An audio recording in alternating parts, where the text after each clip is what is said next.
Shalom à tous, je vous souhaite la bienvenue sur notre espace Une réponse à propos.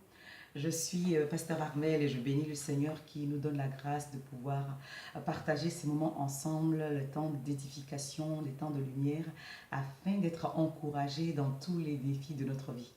Donc la question de ce jour c'est pourquoi avoir de solides fondements dans sa vie. Donc pourquoi avoir de solides fondements dans sa vie. Et à cette question, nous allons nous attarder sur le texte de base donc de Matthieu 7 qui va considérablement, véritablement nous aider à comprendre le pourquoi de poser des bons fondements à sa vie. Donc je pars du principe que pour une maison normale, pour une construction normale, avant de déposer la maison, avant de poser les briques, l'entrepreneur, les maçons s'attardent sur la fondation de la maison. Donc de bâtir une solide fondation. Et en fonction de la qualité de la maison, en fonction de la dimension de la maison, on pose des fondements. Les fondements sont différents en fonction de ce que l'on veut bâtir. Si on veut bâtir une petite maison, il y a les fondations qui conviennent. Si on veut bâtir un immeuble, si on veut bâtir un gratte-ciel, il y a les fondations qui conviennent. Donc pourquoi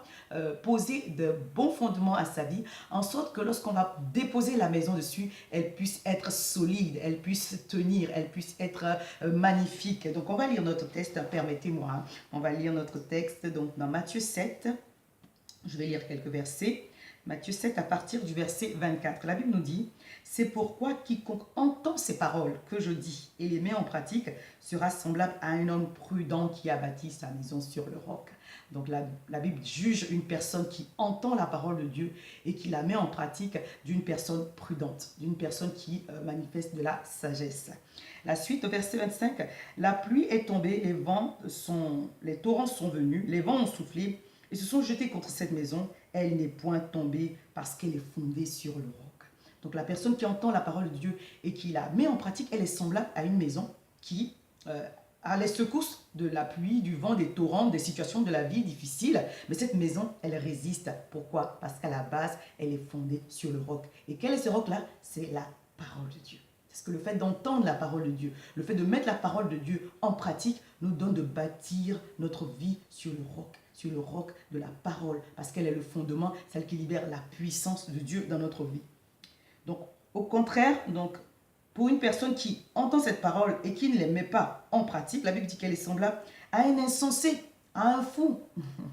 Quand la Bible parle d'insensé, c'est de la folie. À un insensé qui a bâti sa maison sur le sable. Donc la pluie est tombée, les torrents sont venus, les vents ont soufflé et ont battu cette maison et elle est tombée et sa ruine a été grande. Donc une personne, selon ce texte, selon la parole de Dieu, selon notre texte de base, qui entend la parole de Dieu, qui entend la parole de Dieu et qui ne la met pas en pratique, parce que à cause de la chair ou à cause de situations de la vie, quelles que soient les raisons, la Bible dit que si vous entendez la parole et que vous ne la mettez pas en pratique, vous êtes un fou ou vous êtes une folle, un insensé, qui a sa maison que lorsque les vents vont arriver, lorsque la pluie va tomber, cette maison sera totalement détruite et sa ruine sera grande. J'aimerais qu'on note vraiment un point essentiel plutôt dans ce passage, c'est que quel que soit le fondement sur lequel on aura bâti notre maison, les vents vont souffler, la tempête va venir, les torrents vont tomber, les torrents vont venir. Donc la personne qui aura pris soin à la base de bâtir sa maison sur le roc, lorsque les situations de la vie, les situations difficiles de la vie vont se manifester, la Bible dit que cette maison, elle résistera. Et j'aimerais véritablement vous encourager à comprendre que Dieu bâtit des solides fondations, des solides fondements dans notre vie au travers des moments difficiles. C'est lorsque nous passons des moments difficiles que Dieu met en nous le caractère qui convient. Et lorsque nous avons le caractère qui convient, Dieu peut bâtir tout. Notre ministère, notre foyer, toutes les entreprises, et elles seront solides. C'est pourquoi mon exhortation, c'est de vous encourager à prendre soin de bâtir de solides fondements. Que ce soit pour votre foyer, pour vos entreprises, pour toute chose que vous voulez manifester, prenez soin à la base de bâtir des fondements solides et prenez le temps de le faire. L'accélération viendra, mais l'accélération viendra lorsque vous aurez pris le temps de bâtir des fondements solides. c'est dans la vie de tous les leaders. Il y a un moment qui arrive où les vents tombent, vous ne savez pas d'où ils viennent. Et ce n'est pas parce que vous avez péché un péché particulier. Il y a des épreuves qui arrivent qui n'ont rien à voir avec des péchés. La Bible dit, pour l'enfant, pour celui qui est né aveugle, qu'est-ce qu'il a fait? Ce sont ses parents qui ont péché.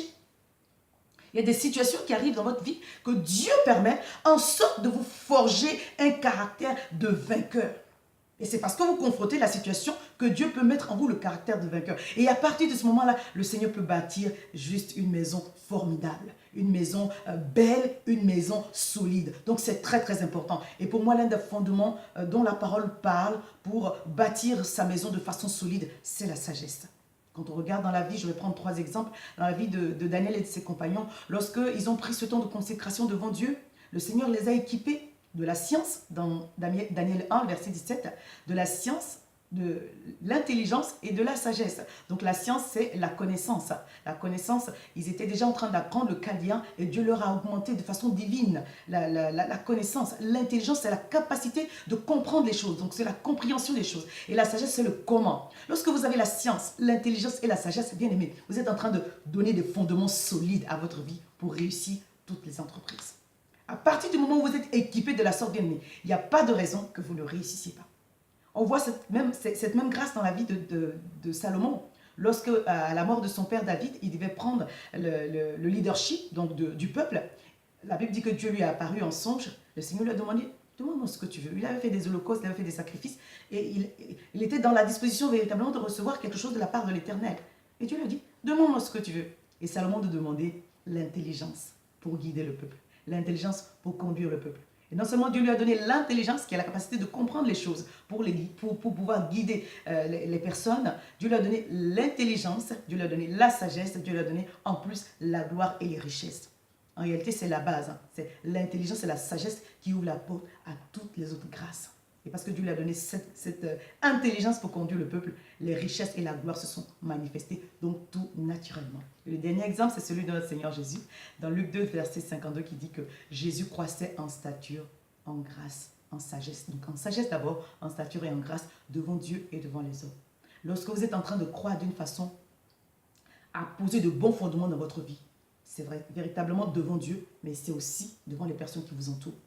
Ce n'est pas possible d'être dans une croissance spirituelle et puis cela n'est pas manifesté autour de vous. Obligatoirement, ce que vous êtes en train d'acquérir spirituellement aura une influence extérieure. Les gens verront que vous êtes en train d'aller petit à petit dans une certaine dimension. Donc, permettez-moi, ne dites pas, oh, j'ai ma relation avec Dieu, c'est entre moi et Dieu. Si c'est entre toi et Dieu bien-aimé, ton frère doit voir que tu es en train de grandir aussi spirituellement. Parce que ta vie est censée impacter ton frère positivement, l'encourager positivement. Donc voilà la réponse que je voulais apporter sur le pourquoi poser des fondements solides. Parce que Dieu tient à bâtir quelque chose de juste extraordinaire. Dieu ne veut pas nous donner des bénédictions que l'ennemi va venir voler. Dieu ne peut pas nous donner de bâtir des maisons qui vont s'écrouler lorsque une petite tempête va passer ou lorsqu'une grande tempête va passer. Dieu veut nous donner de construire des maisons qui résisteront aux tempêtes. Je répète, Dieu veut nous donner de construire des maisons, de construire des foyers, de construire des entreprises, de construire des ministères qui résisteront aux tempêtes. Parce que dans tous les cas, et ça c'est ma conclusion, dans tous les cas, la tempête va venir. Les torrents vont venir, le vent va souffler. Mais bien aimé, si tu as pris soin de bâtir sur des fondements solides, alors n'aie aucune crainte. Le Seigneur est avec toi. Tu es en train de préparer ton témoignage. Vous savez, une maison qui a résisté à la tempête, elle n'est pas comme une maison qui n'a pas résisté à la tempête parce qu'on voit que la maison tient, elle est solide. Mais il y a des traces. Et ces traces-là, bien aimé, c'est tout à votre avantage.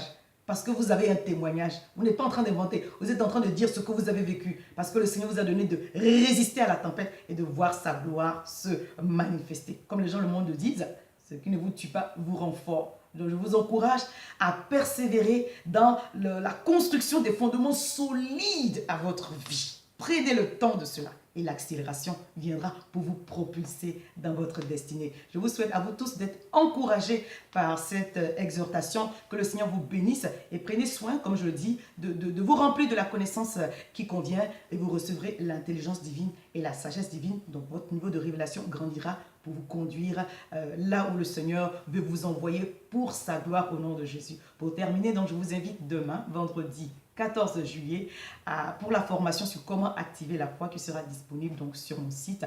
Que le Seigneur vous bénisse tous et à très très bientôt. Shalom.